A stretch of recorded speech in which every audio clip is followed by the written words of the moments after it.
Roman Shah ने intercom पर अपने सेक्रेटरी को अपने ऑफिस में बुलाया। मैं कम इन सर।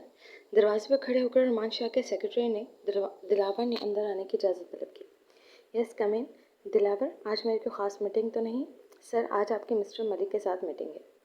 उफ, यह तो मुझे याद ही नहीं था। रोमान शाह आज अपने घर जल्दी जाना चाहता था क्योंकि उसने अपनी माँ से वादा किया था कि आज वो घर टाइम पर आएगा और उनके साथ डिनर भी करेगा। रोमान शाह ने छोटी सी उम्र में अपना बहुत बड़ा बिजनेस खड़ा कर लिया था। ये उसकी दिन रात की मेहनत का सबूत था। रोमान शाह ने अपनी ज़िंदगी में बहुत उतार चढ़ाव देखे थे, जिसकी वजह से रोमान शाह चट्टान की तरह मजबूत था। रोमान शाह उस ऊंचाई का नाम था जिस पर जाने के लिए लोग तरसते थे। इसी मेहनत में रोमान शाह अपनी माँ और बहन को ज़्यादा टाइम नहीं दे पाता था, जिसकी शिकायत अक्सर उसकी माँ उससे करती थी। आज उसने सोचा था कि वो घर जल्दी जाएगा, जैसे कि अपनी माँ के साथ वो वादा भी करके आया था कि आज रात का खाना वो इकट्ठे खाएंगे। मगर वो ये भूल गया था कि आज मिस्टर मलिक के साथ उनकी बहुत अहम मीटिंग थी, जहाँ पर बहुत सारे मेम्बरान इकट्ठे होने वाले थे। मलिक साहब के घर एक छोटी सी गैदरिंग पार्टी थी और वहीं पर बहुत सारी डील्स फाइनल होनी थी। रोमान शाह के लिए ये डील बहुत इम्पोर्टेंट थी, इसलिए जाना बहुत ज़रूरी था। अब रोमान शाह सोच रहा था कि वो अपनी माँ को क्या कहेगा। ठीक है दिलावर, तुम जा सकते हो अब। रोमान शाह दिलावर को भेजकर अपनी माँ को फ़ोन मिलाने लगा। अस्सलाम वालेकुम भाई। वालेकुम सलाम चोंटी, तुमने फ़ोन उठाया है? अम्मी किधर हैं? अम्मी किचन में हैं। आपने आज जल्दी आने का वादा किया है ना, तो इसके लिए अम्मी ने पूरे घर के मुलाजमों को जद्दोजहद में लगाया हुआ है कि आज उनके इकलौते बेटे की पसंद के सारे खाने बनने चाहिए। और ख़ुद भी हिटलर बन के उनके सर पर खड़ी हुई हैं। मिरहा ने पूरे दिन की रिपोर्ट रोमान शाह तक पहुंचाई। मिरहा, एक प्रॉब्लम हो गई है। क्या?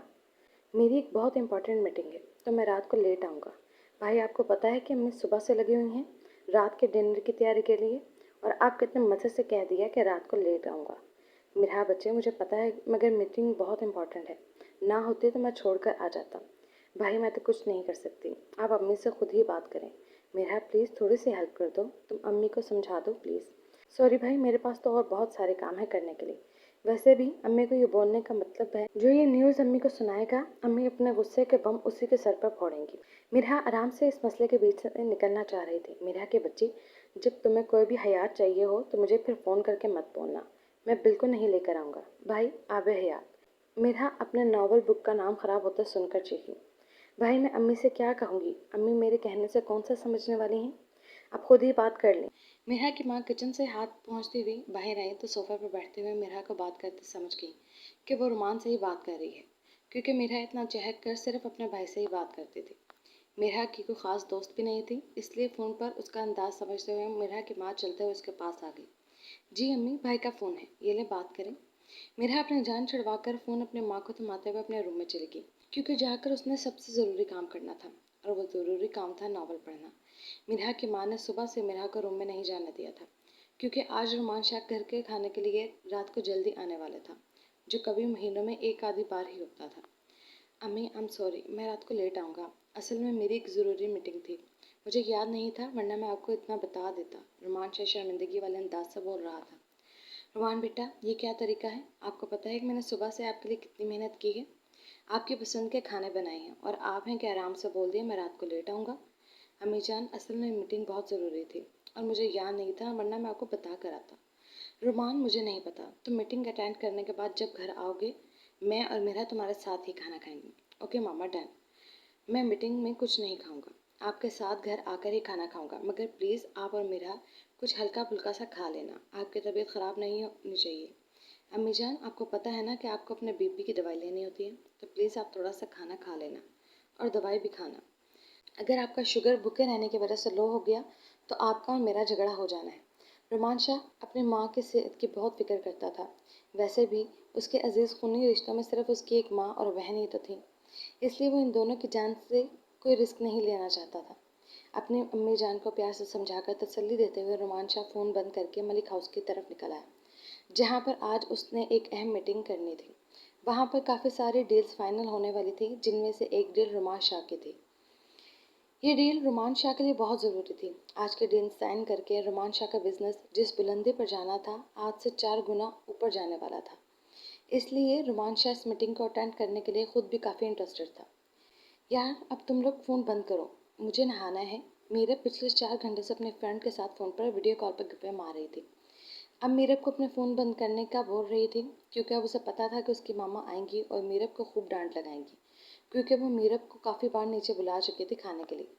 मीरब, बाद में नहा लेना, अभी कौन सा तुमने कहीं पर जाना है। सबा मीरब को और भी बातें करने के लिए उकसा रही थी, क्योंकि इन सब में गपशप की जान तो मीरब ही थे। इसलिए फ्रेंड्स हमेशा मीरब को पार्टी की जान कहकर बुलाते थे।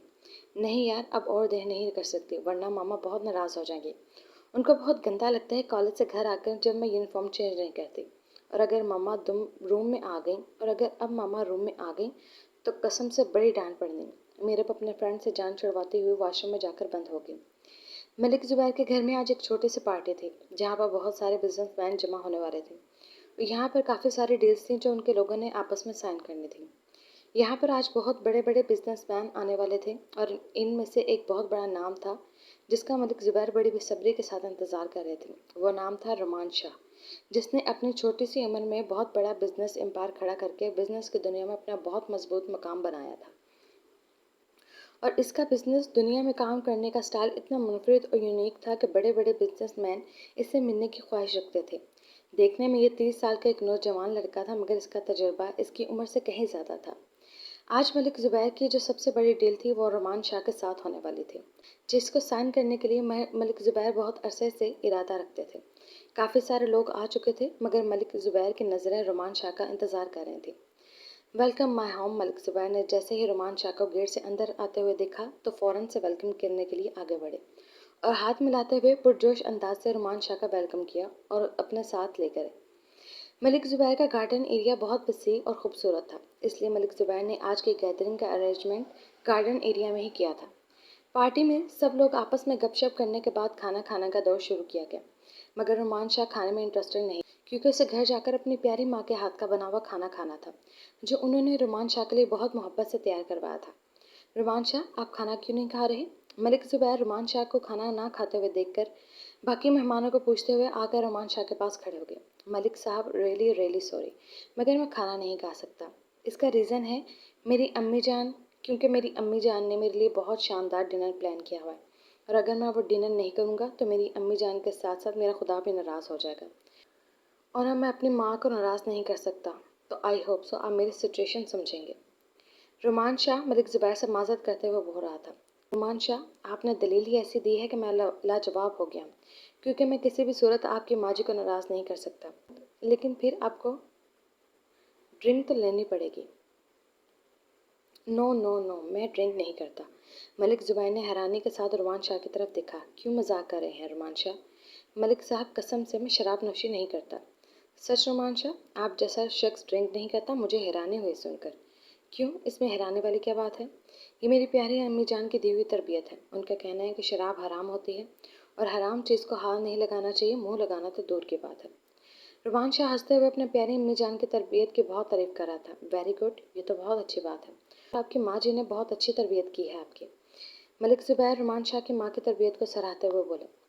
चलिए, आपकी अम्मी जान ने कोल्ड ड्रिंक पीने की इजाज़त दी होगी ना आपको, या फिर आप हमारे घर से कुछ ना खाना पीना पसंद कर रहे हैं। नहीं नहीं मलिक साहब, किस तरह की बातें कर रहे हैं, शर्मिंदा मत करें, मैं कोल्ड ड्रिंक ले लेता हूँ। मलिक ज़ुबैर ने वेटर को इशारा किया तो वो कोल्ड ड्रिंक लेकर आया, मगर बेचारे का पैर टेबल से टकराने की वजह से उसके हाथ में पकड़ी हुई कोल्ड ड्रिंक रुमान शाह के ऊपर गिर गई।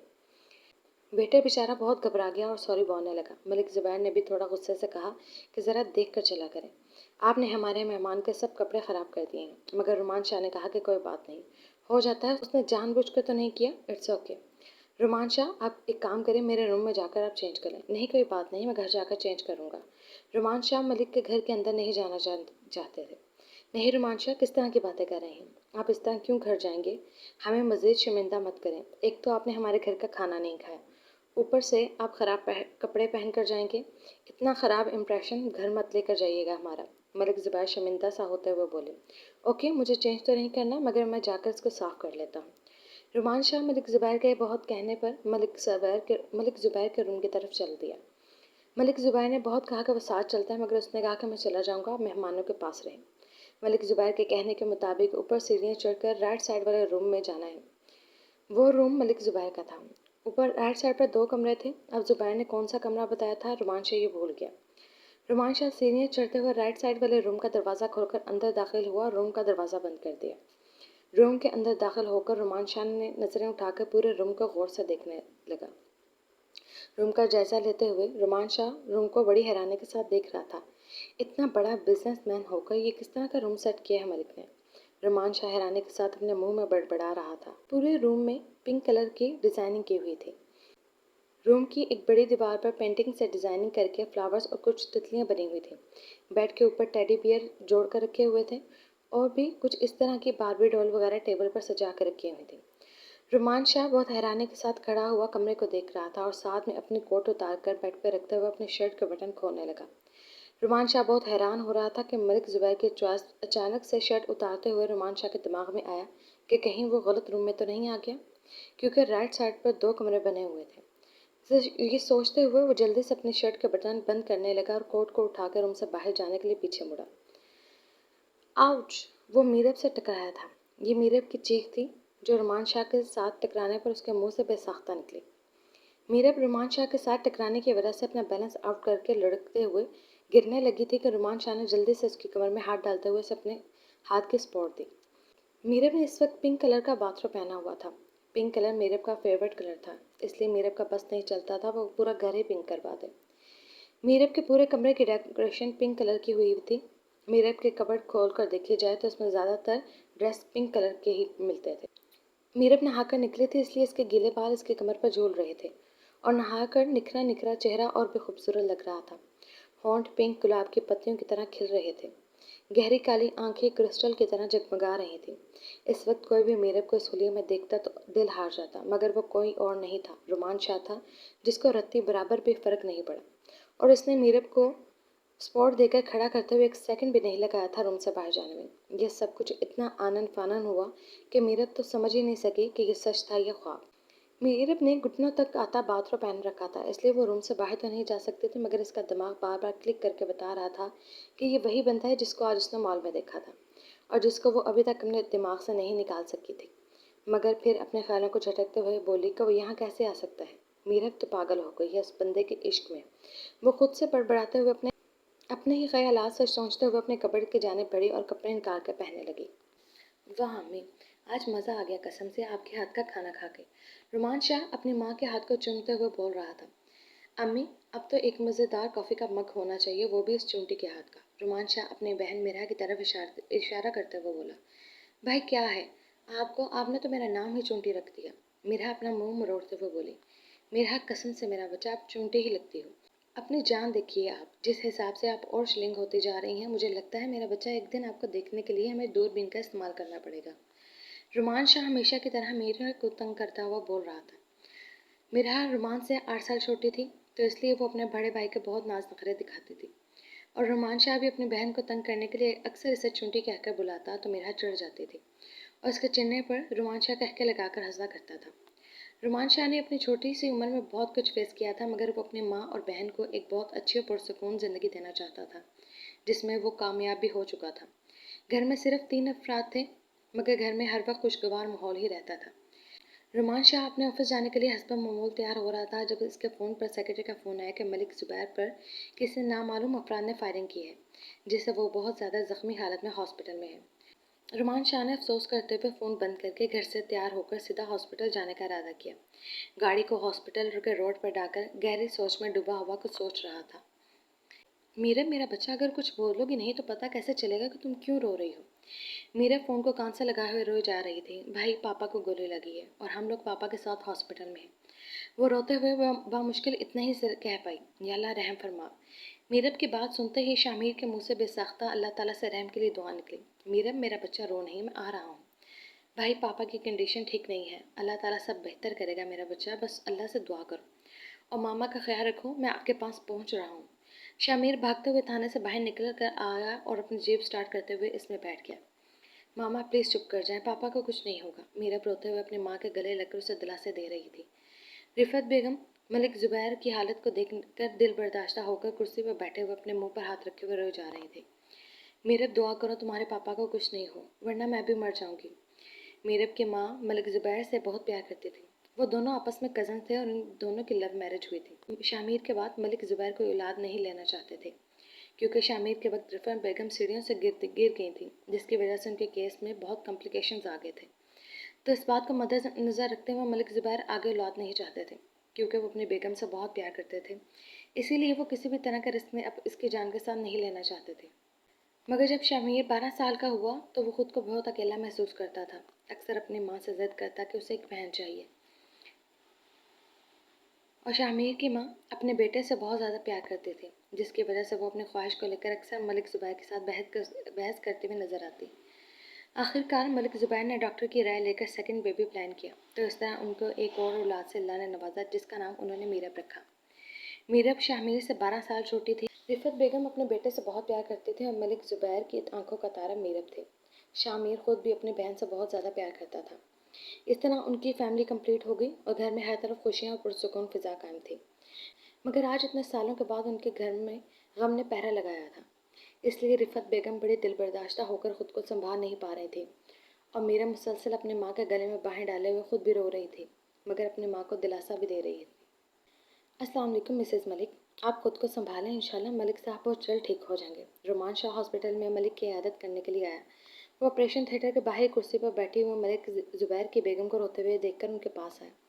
जानी पहचानी आवाज़ सुनकर मीरब, जो अपनी माँ के कंधे से सर लगाए आंखें बंद करके रो रही थी, उसने आंखें खोलकर सामने खड़े हुए रोमान शाह की तरफ देखा। वह चॉकलेट ब्राउन कलर के 3 पीस सूट में लाइट सी मस्टर्ड कलर के शर्ट पहने हुए खड़ा था। आंखों पर धूप से बचने के लिए गोगल लगाए हुए थे और हाथ में एप्पल की वॉच, जो इस पर बहुत सज रही थी।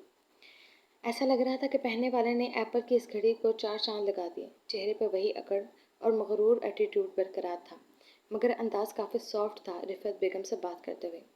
रिफत बेगम ने सिर्फ हाँ में सर को हिलाया था। वह इस वक्त इस कंडीशन में नहीं थी कि कोई जवाब दे पाते। मेरे लायक कुछ भी हो तो ज़रूर बताइएगा। रुमान शाह ने रिफत बेगम से ये कहा था कि किसी भी तरह की अगर हेल्प चाहिए हो तो वो ज़रूर बताएं। रिफत बेगम ने इस बार भी सिर्फ हाँ में ही सर हिलाया। वो रिफत बेगम से बात करते हुए मीरब को बिल्कुल नज़रअंदाज किए हुए खड़ा था, जैसा कि मीरब उसे वहाँ पर नज़र ही ना आ रही हो। रुमान शाह रिफत बेगम को दिलासा देते हुए डॉक्टर की तरफ चला गया, मलिक की कंडीशन का पूछने के लिए। शामिर ने पता नहीं कैसे ये सफ़र तय किया था। उसका एक एक लम्हा बहुत अजियत में कट रहा था, ये सोच कर कि पता नहीं उसके पापा की कैसी हालत होगी। शामिर अपनी फैमिली से बहुत प्यार करता था। शामिर को अच्छी तरह से पता था कि उसके पापा पर यह हमला किस वजह से हुआ है। यह हमला सिर्फ उसे डराने के लिए ही किया गया था। एरिया में गाड़ी को खड़ा करके वो खुद भागता हुआ हॉस्पिटल के अंदर दाखिल हुआ और रिसेप्शन से पूछता हुआ ऑपरेशन थिएटर की तरफ भागा। भागते हुए वह किसी फिल्म के हीरो की तरह लग रहा था, क्योंकि उसकी पर्सनैलिटी बहुत ही दबंग थी। ऊपर से फुल यूनिफॉर्म पहने हुए वो और भी डैशिंग लग रहा था। देखिए मिसेस मलिक, आपके शोहर की कंडीशन काफ़ी सीरियस है। हम इस तरह उनका इलाज शुरू नहीं कर सकते, क्योंकि ये एक पुलिस केस है। आपको पहले पुलिस की कार्रवाई पूरी करनी होगी, उसके बाद ही उनका ऑपरेशन हो सकेगा। डॉक्टर जब रिफत बेगम से ये बोल रहा था, उसी वक्त शामिर उनके पास पहुंचा। मीरब ने जैसे ही भाई को देखा, वो भागी हुई अपने भाई के गले लगकर रोने लगी, और रिफत बेगम भी अपने बेटे के गले लगकर रोने लगी। मामा परेशान न हो, इंशाल्लाह पापा ठीक हो जाएंगे। इस तरह तो आप अपनी तबीयत ख़राब कर लेंगे। आप अल्लाह से दुआ करें। शामिर अपनी माँ को सीने से लगाए हुए दिलासा दे रहा था। मेरा बेटा, आप भी चुप कर जाओ, मामा का तसल्ली दो, मैं आ गया हूँ, इंशाल्लाह सब ठीक हो जाएगा। परेशान नहीं हो, अल्लाह से दुआ करो, अल्लाह पाक ज़रूर ठीक कर देंगे सब कुछ। बेटा, ये लोग तुम्हारे पापा का ऑपरेशन नहीं कर रहे। उनका कहना है ये पुलिस केस है। हमें पहले पुलिस की कार्रवाई पूरी करनी पड़ेगी, उसके बाद ही ऑपरेशन हो सकेगा। आप परेशान ना हो, मैं आ गया हूँ, सब कुछ देख लूँगा। हाय doctor, I am ACP Shamir Malik. Shamir doctor के साथ हाथ मिलाते हुए अपना तारुफ करवा था। आप मुझे बताएं, क्या कार्रवाई पूरी करनी होगी? सर, आप यहाँ पर आ गए हैं तो समझे कार्रवाई पूरी होगी। डॉक्टर ने जैसे ही शामिर का नाम सुना तो वो सारी कार्रवाई भूल गया, क्योंकि एसीपी शामिर की बहादुरी के चर्चे तो पूरे शहर में थे। बच्चे बच्चे के मुंह पर एसीपी शामिर का नाम था। जब से वो थाना डीएचए में ट्रांसफ़र होकर आया था, इसने मुजरिमों के नाक में दम करके रखा था। इसकी बहादुरी के चर्चे इस कदर थे कि स्कूल के बच्चे फंक्शन में एसीपी शामिर मलिक ही बनना पसंद करते थे। अक्सर स्कूल में एसीपी शामिर मलिक का रोल प्ले करते हुए नजर आते, इसलिए बेचारे डॉक्टर को तो सारी कार्रवाई भूल ही गई। तो ठीक है, अगर कार्रवाई की ज़रूरत नहीं तो फिर फ़ौरन से पहले ऑपरेशन शुरू कीजिए। एसीपी की रौबदार आवाज़ हॉस्पिटल में गूंजी। जी सर, सारा इंतज़ाम हो चुका है, बस आप यहाँ पर साइन कर दें, उसके बाद हम ऑपरेशन शुरू कर देंगे।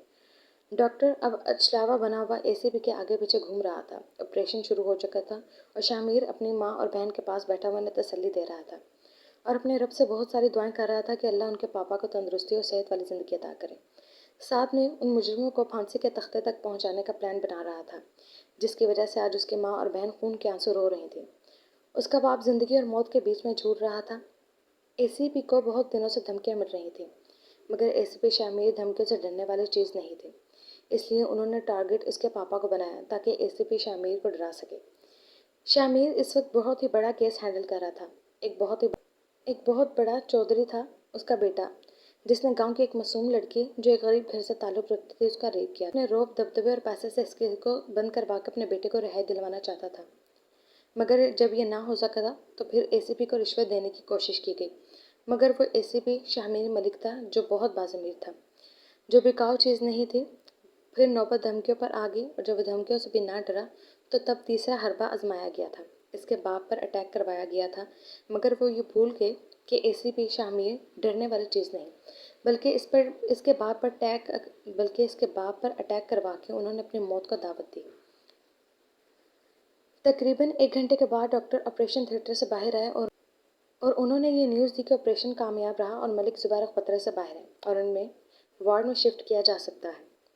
शामिर, रिफ़त बेगम और मीरब ने अल्लाह का शुक्र अदा किया। रिफ़त बेगम जल्दी से उठी और वज़ू करके शुक्राने के नफल अदा करने लगी और मीरब वहीं पर अपने भाई के कंधे से सर लगाए हुए पुरसुकून होकर आंखें बंद किए हुए बैठी थी। और शामिर अल्लाह का शुक्र अदा करने के बाद अब मुजरिमों को मौत के तख्ते तक ले जाने का मंसूबा बना रहा था।